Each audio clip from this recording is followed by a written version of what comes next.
নমস্কার, 7 hour news নেটওয়ার্কে আপনাদের স্বাগত। হেলমেট ছাড়াই বাইকে সওয়ার, ফল এক ব্যক্তির মৃত্যু ও আহত হয়েছেন আরো এক।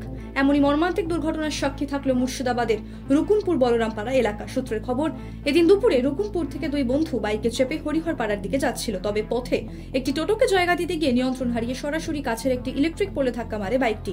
প্রত্যক্ষদর্শীদের দাবি, বাইকের গতি যথেষ্ট বেশি ছিল আর সওয়ারীদের মাথায় ছিল না হেলমেটও।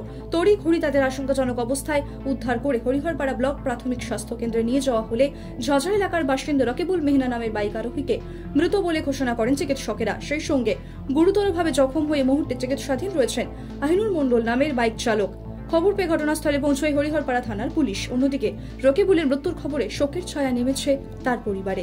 আগামী 23শে মে ভৈরব গাঙ্গুলি কলেজের মাঠে জনসভার আয়োজন করেছে তৃণমূল। সেই সভায় প্রধান বক্তা হিসেবে উপস্থিত থাকবেন রাজ্যের মুখ্যমন্ত্রী তথা তৃণমূল সুপ্রিমো মমতা বন্দ্যোপাধ্যায়।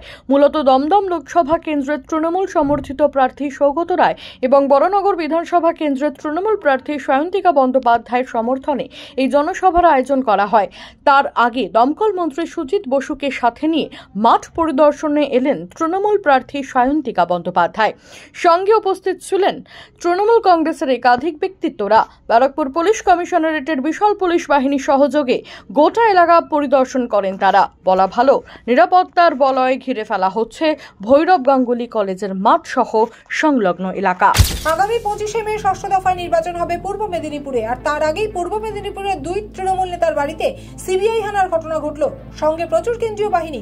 সূত্রের খবর, 2021 সালে ভোট পরবর্তী হিংসার বলি হয়েছিলেন চাঁদু ওরফে জন্মেজয় দলুই।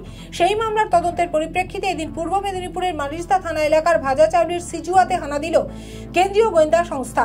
যদিও এই মামলায় একাধিক তৃণমূল নেতার নাম থাকলেও এদিন মূলত নন্দদুলাল মাইতি এবং দেবব্রত পণ্ডা এই দুই তৃণমূল নেতার বাড়িতে সিবিআই হানা দিয়েছে।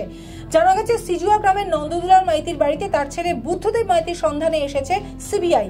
তবে বুদ্ধদেব মাইতি কর্মসূত্রে হাওড়াতে থাকায় নন্দদুলাল মাইতি এবং তার স্ত্রী সহ পরিবারের ভোটার কার্ড, আধার কার্ড খতিয়ে দেখার পাশাপাশি তল্লাশি চালাচ্ছে সিবিআই। নন্দদুলাল মাইতি এবং দেবব্রত পণ্ডা দুই তৃণমূল নেতার সঙ্গে দীর্ঘক্ষণ জিজ্ঞাসাবাদ চালায় কেন্দ্রীয় গোয়েন্দা সংস্থার আধিকারিকেরা। আসন্ন 20শে মে পঞ্চম দফায় নির্বাচন হতে চলেছে উলুবেড়িয়ায়। ঠিক তার আগে ভোটের প্রচার চলাকালীন সময় খোদ মুখ্যমন্ত্রী মমতা বন্দ্যোপাধ্যায় এবং তৃণমূলের সেকেন্ড ইন কমান্ড অভিষেক বন্দ্যোপাধ্যায়কে খুনের হুমকি দিয়ে ফেস্টুন ঘিরে তীব্র চাঞ্চল্য ছড়ালো উলুবেড়িয়ায়। শুক্রবার সকালে উলুবেড়িয়ার মনসাতলায় 16 নম্বর জাতীয় সড়কের পাশে সার্ভিস রোডের ধারে সবুজ কালি দিয়ে হাতে লেখা ফেস্টুনটি নজরে আসে পথ চলতি মানুষজনের। যাতে লেখা রয়েছে, মুখ্যমন্ত্রী মমতা ব্যানার্জিকে এবং অভিষেককে গাড়ি ধাক্কা দিয়ে খুন করিয়ে দেব, শুনে সবাই প্রদীপ জ্বালাইবে, আমার গোপন চিঠি আছে পড়ে নেবে। জানা গেছে, ওই ফেস্টুনের সাথে একটি গোপন চিঠিও সাঁটা রয়েছে, যদিও চিঠির ভেতরে কি লেখা রয়েছে তা স্পষ্ট নয়। সাত সকালে স্থানীয় বাসিন্দাদের এই ফেস্টুন নজরে পড়তেই এলাকায় চাঞ্চল্য ছড়িয়ে পড়ে। খবর দেওয়া হয় উলুবেড়িয়া থানায়। কে বা কারা রাতের অন্ধকারে এই কাজ করেছে তা জানা যায়নি। বিরোধী দলের কাজ, যে বা যারা এই ঘটনা ঘটিয়েছে তাদের বিরুদ্ধে আইনগত ব্যবস্থার দাবি জানান স্থানীয় তৃণমূল নেতৃত্ব। নির্বাচনী আবহে বিভিন্ন রাজনৈতিক দলের পোস্টার ছেঁড়া আর তা নিয়ে জলঘোলা হওয়ার ঘটনা নতুন নয়। তবে এবার সেই রাজনৈতিক দরজার আঁচ পৌঁছল বরানগরের বনরেণী আবাসনে। সূত্রের খবর, বরানগর পৌরসভার 15 নম্বর ওয়ার্ডের বনরেণী আবাসন চত্বরে বরানগরের বিজেপি প্রার্থী সজল ঘোষের নির্বাচনী সভামঞ্চ ভেঙে ফেলার অভিযোগ উঠল তৃণমূলের বিরুদ্ধে। সেই সঙ্গে বিজেপি প্রার্থীর সমর্থনে লাগানো পোস্টারও ছুঁড়ে ফেলা হয়েছে বলে অভিযোগ বিজেপি কর্মীদের। আর এই ঘটনায় তৃণমূল বিজেপির বাকবিতণ্ডা শুরু হতেও বেশি সময় লাগেনি। সজল ঘোষ স্পষ্ট জানালেন যে তিনি জানেন কারা এই ঘটনা ঘটিয়েছে, পাশাপাশি ইট মারলে পাটকেল খাওয়ারও হুঁশিয়ারি দিলেন তিনি। অন্যদিকে স্থানীয় তৃণমূল নেতৃত্বের দাবি, তৃণমূল নয়, এ ঘটনার জন্য দায়ী বিজেপির গোষ্ঠীদ্বন্দ্ব। মঞ্চ ভাঙার অভিযোগকে সামনে রেখে বিক্ষোভ দেখায় বিজেপির কর্মী সমর্থকরাও। আয়লা আমফানের তৃতীয়কে 2024-এ আবারও আমরা দাঁড়িয়ে রয়েছে আতঙ্কের মে মাসে। তীব্র তাপপ্রবাহ যন্ত্রণা দিলেও সাগরে ঘাড়ের ওপর নিঃশ্বাস ফেলছে নতুন বিপদ। আগামী 20শে মে দক্ষিণ বঙ্গোপসাগরে ঘূর্ণিঝড়ে পরিণত হতে পারে গভীর নিম্নচাপ, যা ক্রমশ উত্তর দিকে অগ্রসর হওয়ার সময় শক্তি বাড়িয়ে 24শে মে পরিণত হবে প্রবল ঘূর্ণিঝড়ে। আবহাওয়াবিদদের অনুমান, লোকসভা ভোটের দিন 25শে মে সন্ধ্যার ল্যান্ডফল হতে পারে বাংলাদেশ ও পশ্চিমবঙ্গের মধ্যবর্তী অঞ্চলে। বঙ্গোপসাগরের সৃষ্টি ঘূর্ণিঝড়ের নাম রেমাল দিয়েছে ওমান। আরবিতে এর অর্থ বালি। বাংলায় কতটা তাণ্ডব চালাবে রেমাল তা এখনো বলতে পারছেন না আবহাওয়াবিদরা। ঝড়টি কতটা তীব্র হবে তা এখনো স্পষ্ট নয়, যদিও ইতিমধ্যে আলিপুর আবহাওয়া দপ্তরের তরফে সতর্কতা জারি করা হয়েছে। আগামী 20শে মে ব্যারাকপুর লোকসভা আসনে ভোট গ্রহণ। তার আগে ব্যারাকপুরের পদ্ম শিবিরে বড় ভাঙন।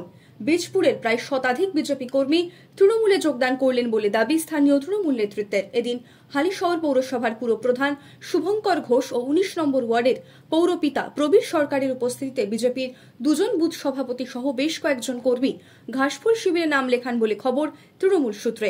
অন্যদিকে এই মেগা যোগদান প্রসঙ্গে বিজেপি নেতৃত্বের দাবি, যারা যোগদান করেছেন তারা কোনোদিনই পদ্ম শিবিরের সক্রিয় কর্মী ছিলেন না। পাশাপাশি দুজনের মধ্যে একজন বুথ সভাপতির দাবি, ব্যারাকপুরের প্রার্থী অর্জুন সিংকে পছন্দ না হওয়ায় তিনি তৃণমূলে যোগদান করলেন। তাই সব মিলিয়ে ভোটের মুখে বীজপুরের বিজেপি কর্মীদের তৃণমূলে যোগদানকে কেন্দ্র করে ক্রমশই চড়ছে রাজনীতির পারদ। ব্যারাকপুর থেকে সুফল মজুমদারের রিপোর্ট, 7 আওয়ার নিউজ নেটওয়ার্ক। জয় হিন্দ। সমস্ত খবরের আপডেট পেতে লাইক করে সাবস্ক্রাইব করুন 7 আওয়ার নিউজ। সেই সঙ্গে বেল বাটন প্রেস করতে ভুলবেন না। আপনাদের একটা সাবস্ক্রিপশন আমাদের জন্য অত্যন্ত মূল্যবান। জয় হিন্দ।